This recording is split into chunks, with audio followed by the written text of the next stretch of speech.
See, listen, the thing about insurance is you never know how good it is until you need it. This is how you feed your family. This is how you build that generational doctor wealth that we all want to build. Personally, I do not view whole life as an investment vehicle. I like to keep investments in investments, and I like to keep insurance in insurance. And anytime you mix things, one of the two are not going to be as good as the other. Welcome back to Generational Doctor Wealth, a personal finance show for doctors. This podcast is for educational entertainment purposes only and does not constitute financial, legal, or tax advice. Always consult your own professionals. Hello. Welcome back to Generational Doctor Wealth. This is a personal finance show for doctors for you. And today we have a very special episode. It's a Q&A episode. We're going to get into that question that we've received from all around the nations from doctors just like you. So let's hop into it. But first, who do we have here today? All right. Hi, everyone. My name is Dawn Ifedi, and I am your motivational interviewer. So at the Dr. Wealth Group, what my job is to take you from where you are now to where you want to be. A lot of people that we talk to in general, they suffer from what people like to call analysis by paralysis. So just overanalyzing, and never taking that next step forward. So for me, I am taking you figuring out all of the details of your life, figuring out what your goals are for yourself personally, for your family, for your business, whatever that looks like in whatever capacity, and helping you come up with a blueprint to get you to that point of that generational doctor wealth. I love it.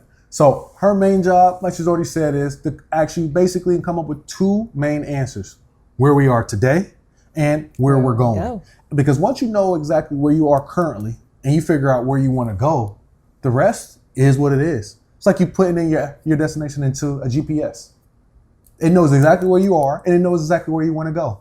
It can reroute. It can take you on the highway. It can take you through the street. It can go all the different directions, but all that matters is getting very, very clear on where you are and where you're going. We're so excited to have you here today. Yeah, I'm excited. It's going to be fun. All right, what you got for us? All right. So I have some questions that were submitted to us. I'm going to read those off the scenario, and then we're going to get Dr. Ifedi's expertise of how they should handle these scenarios. Thank you so much. So this is focused on which part of our financial blueprint? This one is focused on step one, and that is ensuring your foundation. Very, very important. Okay. All right. I'm excited to see what you got. So let's get into it. Okay. All right. So it looks like we have Dr. Sims. Okay. He is a new practice owner considering increasing his malpractice coverage above 1 to 3 million. Okay. So tell me, Dr. Ifedi, what does that look like? So first, I'm assuming this is a general dentist practice owner. Mm-hmm. Again, obviously, the insurance is going to be very specific to the specialty that you're particularly in, right? If you're an orthopedic surgeon versus if you're a general dentist, you're going to need two completely different types of insurances. Mm-hmm. But what I will say is that if you're doing what most of your colleagues do, then having industry average insurance is going to be key. Do not underdo it. Don't try to cheap it out. Okay. What's the industry average? So again, it all depends on the industry. So for instance, I'll give you an example for dentists. For general dentists, having 1 to 3 million is perfectly fine. So for Dr. Sims, him having that $1 and $3 million coverage means that they have $1 million per incident, $3 million annually, meaning that if one incident goes over that 1 million, it's no longer covered. That makes sense? Yes. But if somebody has, let's say 5 incidences in 1 year, $3 million is the cap that they'll cover. Yeah. So again, if we're doing fillings and extractions and implants here and there, 1 to 3 million is going to be pretty adequate. Okay. That's going to be pretty adequate. Okay. Now, for instance, if you're doing heart surgery and someone could pass away on a pretty regular basis, unfortunately, due to the complexity of the procedure, then I would probably say this is definitely not enough. You need to get into the circles that are around you and figure out what exactly is normal and make sure you never go below that normal level.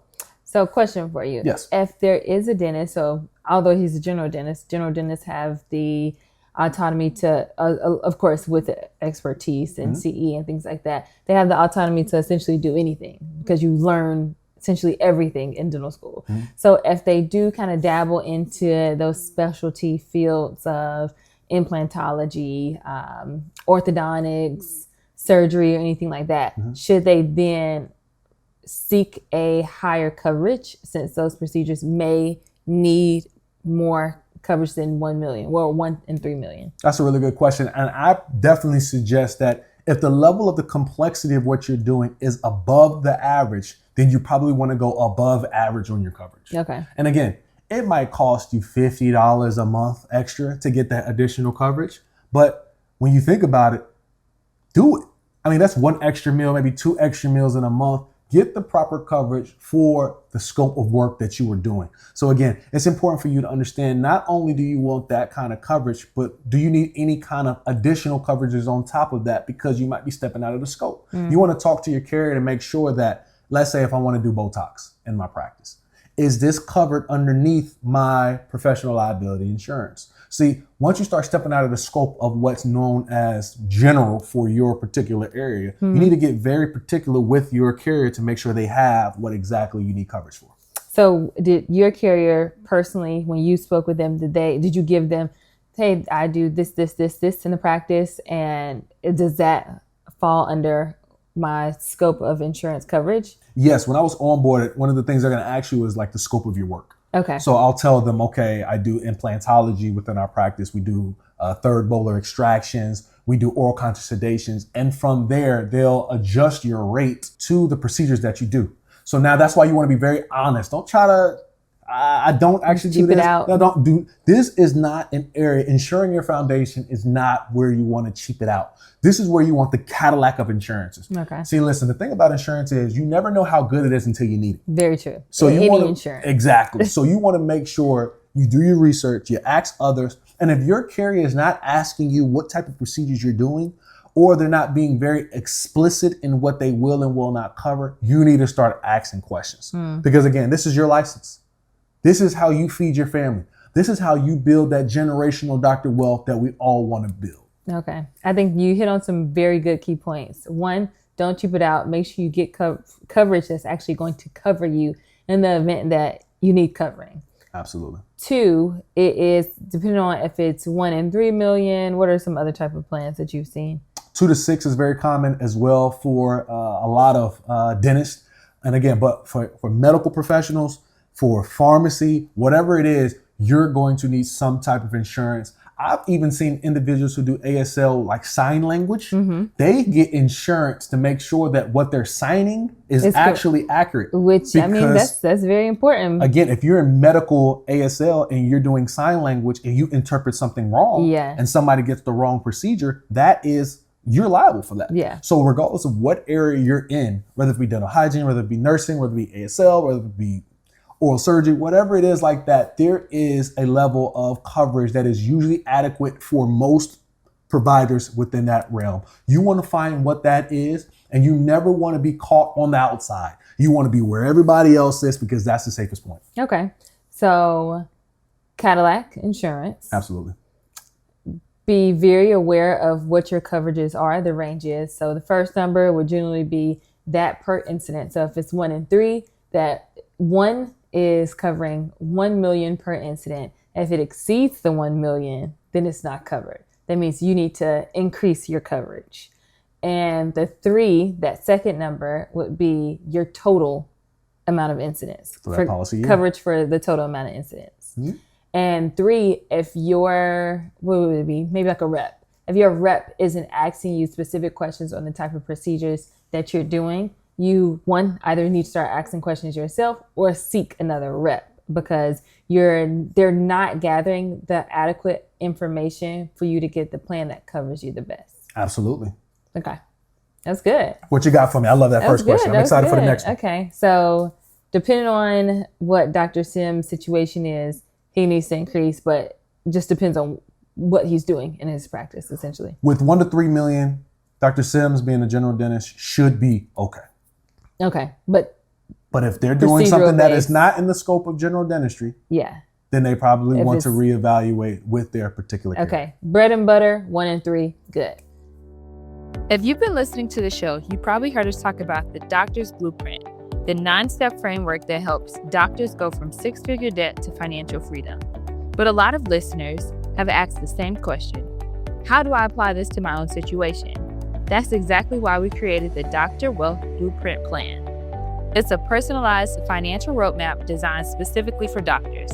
We walk through your entire financial picture, your debt, insurance coverage, saving strategies, investment plan, and long-term goals, and then turn it into a clear step-by-step plan based on the doctor's blueprint.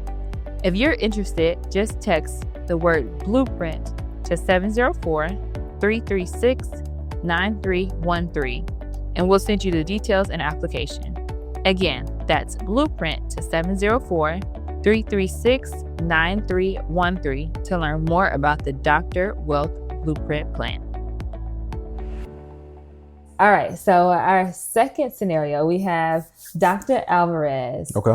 And she is an OBGYN resident debating whether to purchase disability insurance now or wait until after graduation. Ooh, that's a tough one. One thing I would say is, as soon as you can, get your disability insurance. I like to call it income protection because I like to speak in the affirmatives. I want you to get it as soon as you can. Now, the goal is not necessarily to max it out to get as much as you can, even to the point that you can't afford it. But you do want to start getting something. So usually it depends on what kind of doctor you are, but they usually have some form of group protection for you. So you might have a state doctor board, you might have some type of national board, and they usually provide something for residents. So for instance, within dentistry, whenever you graduate, you automatically given $2,000 a month in income protection. Now, obviously that's not enough, but it's a starter. And what you can do is now start layering these kind of protections on top of one another. And it's important that, again, whenever you graduate, whenever you go into your residency, whenever you start your first job, you want to make sure that your protection is level with the amount of income that you're earning. Because the more income you earn, the more you have to protect. A good rule of thumb is 70% of your income coverage. Okay. So for instance, let's use modest numbers. Let's say you make $100,000 in a year, right? You want to make sure that your income protection replaces at least $70,000 of that income. And in that way, you know you're in a very safe place. Now, one thing you want to be very, very particular of is how exactly are you paying for your income protection policy? See, this is one of the small nuances that can make such a huge difference. Now, when I say how are you paying for it, are you paying pre-tax or post-tax dollars? So for those who are not familiar with those terms, pre-tax means that it's coming out of your paycheck before taxes are deducted. Or if you own a business, you're considering writing it off. Okay? Now, the other option is post-tax. That means it's coming out of your bank account after all the taxes have been had, and they deposit that money into your account. Those funds are now considered post-tax dollars. You're using your bank account money, your personal bank account money, to pay for this policy. Now, the reason it's important because when you pay for your policy pre-tax, that $70,000 that we talked about is now going to be taxable. Huge difference. Now, if you pay for that money with post-tax dollars, that $70,000 you get is all tax-free. Imagine the difference on that. It's a huge difference because what happens is that $70,000 goes a much longer way when no taxes to come out of that. What question do you have for me on that? Okay, so if it's being paid for pre-tax, it's still going to be taxed. Yes. Okay, and if it's paid for post-tax, then there's no other additional taxes coming out of. So if you're saying if you're paying for the disability plan, like if someone's paying for their income protection or disability plan with pre-tax dollars, yes, if they ever had to use it, then they're going to be the funds are subject to taxes as well. And when I'm saying taxes, I'm referring to federal taxes. What happens on a municipal level, on a state level, it's individualized to wherever you're at. But on a federal income level, again, consult your CPA for details. I definitely advise you consult someone before you choose how you want to fund your policy on a month-to-month basis. But from a general rule of thumb, if you are paying with pre-tax dollars, the funds that come out later are still subject to tax because you never paid taxes on that money in the first place. If you ever need that policy in the first place. So it's similar to the idea of like investment accounts, like a 401k, Exactly. Roth. Okay. So as long as you understand the concept of like those investment accounts, similar concept, just like disability or malpractice or any other type of insurance. Exactly. So I'll sum it up one more time. Be very careful on how you fund your income protection policy, because if you use pre-tax monies which means dollars that have not been taxed, to fund your income protection, which hopefully you're replacing at least 70% of your income. If you are funding that policy with funds that have not been taxed, the benefit that you receive in the event of something happening and you needing your income protection policy will still be subject to taxation. If you fund that policy with post-tax dollars, then on a federal level, those funds that you receive will be tax exempt. Again, refer to your CPA for more details. So just a follow-up question. Yes. Would it be more advantageous to fund it post-tax? I fund all of our policies post-tax. Okay. So it's to me, it just makes more sense. I'd rather spend a little bit more on the front end, but if a policy were ever needed, you know you have the full face value of your benefit. If that one is more beneficial, why would anyone fund pre-tax? Because again, most people think they're never going to need it. If you go throughout your entire career and you never actually need your policy, you actually saved money by doing it pre-tax. Okay. You understand what I'm saying? So Yeah. it's kind of like weighing the benefits, the pros and the cons of a situation. Taking a there's chance. there's no right and there's no wrong answer to this. Okay. Because most people will never need their policy. Right. But in And the you hope event, to not to. exactly. So you'll get a benefit. You'll actually save more by doing it pre-tax. But for me personally, the way that we organize our finances, I'd rather take the hit on the front end and make sure we're covered on the back end. That makes sense. Okay. That sounds good. Thank you for the explanation. Yes, ma'am. All right. So for Dr. Alvarez, don't wait. Utilize all of the resources that you have leading up to it. So in every stage of life. So you're saying that normally they offer a disability insurance like right after graduation. Mm-hmm. Do they offer it in school as well? Or are you insured depends. by the school usually? Usually your school has something in place, but again, this all depends what specialty you're in, what area, a field of training you're in. Mm-hmm. But usually there's something either on a school level, there's something available on a state level, a national level. You just have to know and ask those particular questions. Right. But personally, I like to assume I'm not covered by anybody else but myself. Okay. So again, as we were discussing, while this Dr. Alvarez is in training, it's actually one of the cheapest times to go ahead and lock in a policy. Right, because it'll be the lowest. It'll be the lowest. She's making the lowest. Exactly. You're making the lowest, you're the youngest, and you're probably the healthiest that you are right now. So if you lock in, this is a key for everyone out there. When you're in training, you actually get discounts for most type of income protection policies. Can they do it for an extended period of time, or is it normally set up for whenever they finish that program? So what they do is when you get income protection, what they do is they do it based off of the income they're replacing, not based off of time. Okay. Now you might pay on an annual basis, on a monthly basis, but it's really just saying, okay, let's say I'm making, like we said, $100,000 a year. To replace $70,000 worth of income, this is the amount you're going to have to pay. Now, when you become a full-fledged, your training is over and you're actually like big doctoring, let's say you're making $300,000 a year. Right. Now you technically need to replace still 70% of that income. Right. That's $210,000. Now you'll still have that policy. And what they can do is either they can layer another policy on top of it to make up that gap, Gotcha. or they can cancel that policy and create a whole new one that's going to have that whole $210,000 into that policy. But while you're in school, it is going to be cheaper. You're not going to be able to get the full 210 because you're not making that much. Right. They're only going to replace what you can show that you're making. Right. So for one thing that we have to do on our sides, we have to re-verify. Anytime we want to bump up how much our policies are, we have to show them, okay, when I was an associate, I was making this much. When I was traveling, I was making this much. Now that we're practice owners, we're making this much. And what was adequate as a traveling dentist is not adequate as a practice owner. Right. And now they need to see tax returns. They need to see whatever that's going to verify that this is our new income. And now we need coverage that matches where we are currently in life. Okay. And we'll get a new premium policy. And again, we can layer or we can cancel it and we can tie them all back in together. Now, I could tell everybody, we talked about all this, but the key is buy early, buy healthy. You want to buy these income protection policies while you are the healthiest you ever are and while you're the youngest. And guess when you're the youngest? At the start of your program? Right now.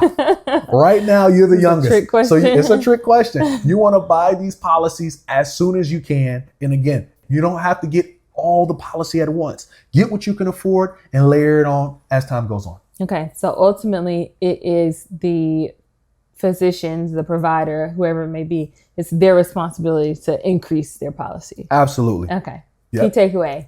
Your responsibility, increase your policy. Your responsibility. There are writers that are in it that will have a cost of living adjustments and all those different things like that. But personally, I don't really use my cost of living adjustments because I pay so much for the cost of living adjustment. I'd rather just show them our income has increased, cancel the old policy, let's get a new policy. Okay. Sounds good. All right. You ready for our next scenario? Let's do it. All right. Let's do it. So we have Dr. Bennett. Dr. Bennett is a single income household. Okay. And he's asking if he should get term coverage for his wife. Okay. So single income. So he works. It's a married household. Okay. Yes. He works. Wife doesn't work. So single income, asking if he should get a term policy for his wife. Perfect. So as we talked about previously, when it comes to term insurance, you want to be getting at least 10 to 15 times your income replaced. Everything when it comes to insurance is about replacement. Just like we talked about when it comes to income protection, you're replacing your income. For term, you're replacing your income. It's all about replacing. Now, this is a really good question that a lot of people get confused with. See, a lot of people think because maybe mom isn't working, there's no need to replace her income. That is completely wrong. So you have to think to yourself, how much would it cost, God forbid, in an incident that you have to replace what mom does at home? Who's going to watch the kids? Who's going to make sure you can actually still go to work at the level that you're going? Who's going to teach? Who's going to cook? Who's going to teach? Clean? Who's going to cook? Who's going to clean? All of the things that who's the going moms to do? do. Who's going to do all the things that mom does? So again, we like to think, okay, I earned the income. There's no need to replace her income. Absolutely not. You need to make sure that you're factoring in what exactly does it take to rear children? What exactly does it take to do the things that she does while she's at home? Again, if it's a stay-at-home husband, same thing.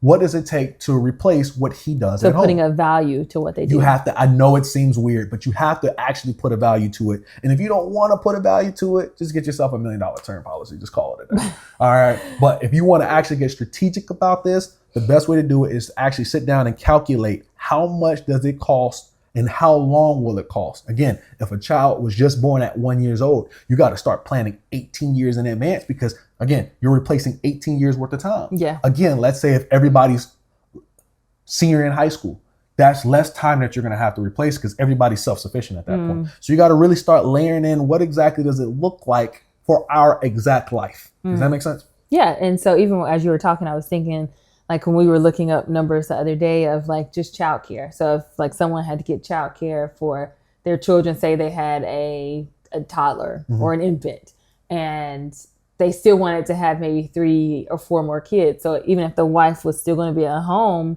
for the next 12 or so years because they're having children at whatever time frame, and childcare was about $300 to $500 a week. So you're figuring out childcare for $300 to $500 a week for 52 weeks of the year, 50, or counting holidays. Then you're figuring out the cost of, if depending on what your lifestyle is, if you want someone to actually come in to cook for you, or if your wife is cooking, so you can figure out what that looks like and how much that would cost for her role. If you want to homeschool your kids. So all of the things that keep the mom or the husband or whoever at home, for them, like limiting them from going out to get a job, you want to calculate all of those titles and tasks and duties and what that would be. Exactly. And one way I like to tell people is the best way to go about it, especially if you're still building a family, you're still figuring it out, just as we are currently, is get policies as your life changes. You don't have to get the whole policy at once. Okay. Let's say, for instance, you get a $500,000 policy every time a child is born, and that will replace that, taking care of that one child. Okay, that one child. And that's how you can think about it. But you don't have to go out and buy a $10 million term policy all at once. As life circumstances change, make sure your policies match that.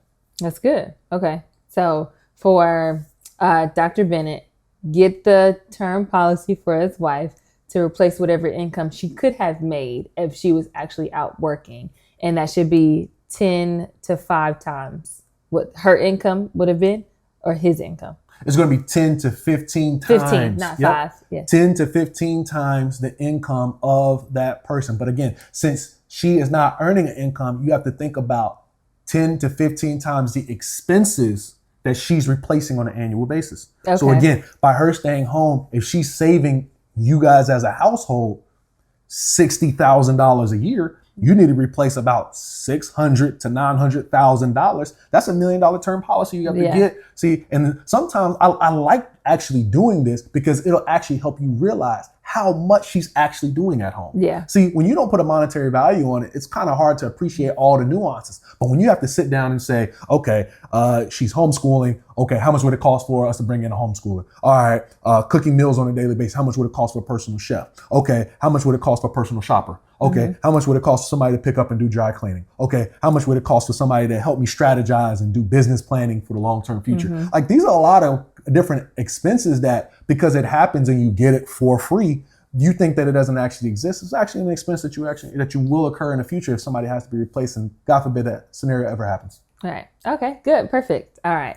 So our last scenario for today. Okay. So we saved the best for last. Hello, I'm Jonathan with Team Financials, and here at Team Financials, we make filing simple, accurate, and stress-free. Tax season does not have to be stressful, and we are here to make it as simple and stress-free as possible for you. Whether you need help with your personal tax return or your business owner looking for expert tax preparation, our experienced team is here to guide you every step of the way. We don't just file your taxes. Our slogan here at Team Financials is we educate so you can elevate, because when you understand your finances, you make stronger, smarter moves for your future. If you mention Dr. Wealth with filing with us, you will receive $75 off your personal and business tax preparations. Ready to get started? Please reach out to us at 704-412-4242 or book directly on our website at teamfinancials.com. Take care. Have a good rest of the day. Bye. So we have Dr. Patel. Dr. Patel was presented with whole life insurance as an investment vehicle. Okay. Should it be considered? What I will say is, again, when it comes to whole life as an investment vehicle, personally, I do not view whole life as an investment vehicle. I like to keep investments in investments, and I like to keep insurance in insurance. And anytime you mix things, one of the two are not going to be as good as the other. It's just impossible. All right. Now, what I will say is that the reason that I personally love term is because when it comes to term, you're paying bare bottom premiums, and you can take the difference and you can invest that a little bit differently. See, now, one thing you'll be sold on a lot is, when it comes to whole life and all these different other products, you can now invest in the future. You can take a little bit today, you can take a little bit of cash value. And again, what I like to say is, the more complex the strategy is, the less likely it is going to be to work for you. Think about it. If you listen to the words that I'm saying, you've probably gone through undergrad, you've probably at least gone and got your doctoral, you probably already have gotten your master's, you might be doing residency. You're a very intelligent person. If I start talking about an investment that goes way over your head, it's probably not the investment for you. So in Dr. Patel's scenario, if Dr. Patel does not feel comfortable with a whole life product, I would say don't do it. Now, for instance, let's use a different example. Let's say Dr. Patel actually was selling whole life before Dr. Patel got into their program. Then I would say you already have a good understanding in it. It's not necessarily unknown to you. If you have the advantage of experience in a particular area, then use it. It could be your experience. It could be the experience of, let's say, his wife was selling whole life policies. Then either way. But what I like to say is keep your investments, and keep your insurance. Keep them separate. And in that way, each vehicle can do what it was meant to do. So you're not saying that someone should not have a whole life policy. You're just saying that they shouldn't have it as an investment vehicle. Exactly. Because when it comes to whole life, again, I like to think about it and how can this be the best insurance product for me? Not how it can be the best insurance and investment product for me. If you feel like whole life is the best product for you and the numbers make sense to you, then go for it. Just do not go into it with the same understanding that this is an investment for me. Now, again, it can have components of it that do act as an investment, but investments tend to act best as investments, and insurance acts the best as insurance. If I told you, hey, I can be your dentist and I can also be your orthodontic surgery, right? And I can actually do stuff. It's like, let's that's why there's specialties. I'm gonna stick to my specialty, you stick to your specialty, and in that way, we all have our common lanes. So personally, again, that's why I love term. You have the bare bottom premiums, you take the difference, and you invest it. Okay. So would it make sense for someone to have a whole life and a term at the same time? So how I like to view it is you actually can do that. But when we think about whole life, it's in a vehicle that's like off to the side and you can't access it until you die. Again, they'll tell you cash value, you can get money out, different things like that. Mm-hmm. The way I like to view it is you have your term policy. And again, you're not just going to have one term policy. You're going to layer them on as time goes. For instance, if you graduate at 30 and you just had a child, you're going to probably get a 20-year policy that's going to last that child from being born to when they're hitting 20 years of age. That means if you graduate at 30, you get a 20-year policy that's going to last you till you're 50, right? Mm-hmm. So you're not just going to stop there. At age 40, you might be getting another 20-year policy, which is going to take you to age 60. So you're going to have different policies that are going to last you over. And the goal is for you to ultimately become self-insured. And by you taking the difference that you get when it comes to your term policy, for instance, let's say a whole life policy costs $1,000 a month. Mm-hmm. A term policy might only cost $100 a month. Mm-hmm. So that's how much of a difference is that? $900. That's a $900 difference. You take that $900 difference and you invest that.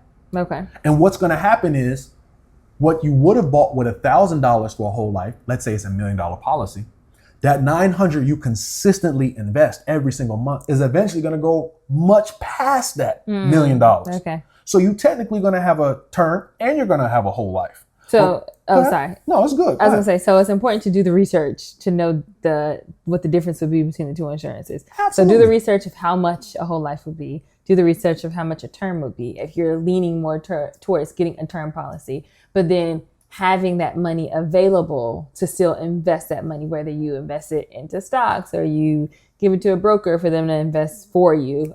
Just put it somewhere in the stock market so it can actually work for you. So you're not just saving or spending that $900 because that way you won't become self-insured. Exactly. Because the money will be used and wasted. Exactly. But what a lot of people like to say is like, hold on. If I do what you're saying and I'll get a term policy for 20 years and I'm investing the difference, what happens if somebody dies in year 14?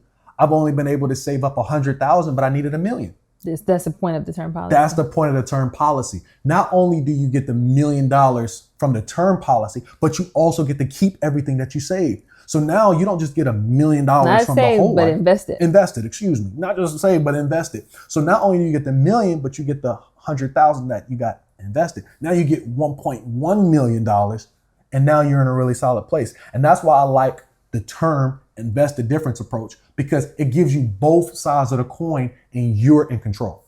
So as Dr. Ifedi stated earlier, I know you like often hear a lot of like words around insurances like term policy, whole life policy. What do those things actually mean? So in the most layman's of layman's terms, to allude to the example that Dr. Ifedi gave earlier, if someone purchased a term policy at 30 years old, and if it was a 20-year term policy, that term policy would essentially expire at the age 50. So they would no longer have that policy. It would no longer be of use to them. But if someone were to unfortunately pass away during that time frame, then whoever is the beneficiary, whoever receives the benefits of that policy, they would then receive those benefits. It's essentially coverage for them. So like he said, it's the lowest premiums that you would generally find, but it's for essentially if someone has an untimely death.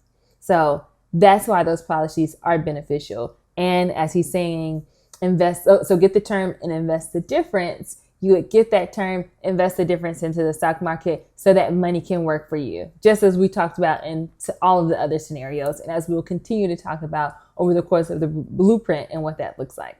Amazing. So that's a great way to summarize it all. So just as a quick recap, we talked about 3 types of insurance that you need to have to ensure your financial foundation. And that's number 1, you want to make sure you have your malpractice, like we like to call your professional liability insurance. Number 2, you want to have your disability insurance, as we like to say, your income protection insurance. And number 3, you need to have your term insurance. And the way that we like to think about it is like you want to protect your license with your professional liability insurance. You want to protect your income with income protection, and you want to protect your family with your term insurance. Thank you all for joining us today. If you have any questions or you have a scenario that you would like for us to go over, Check the show notes below. You can send us an email or a DM, and we'll be on the lookout. We'll see you on the next Q&A episode. See ya. Peace. Bye. This show is for educational and entertainment purposes only and is not intended to be financial, legal, or medical advice. We are not acting as your personal financial advisors. The strategies discussed are general in nature and may not be appropriate for your individual situations. You should always consult your own qualified financial, tax, and legal professionals before making decisions about your money. The host and guests are not responsible for any actions you take based on the information shared on this show.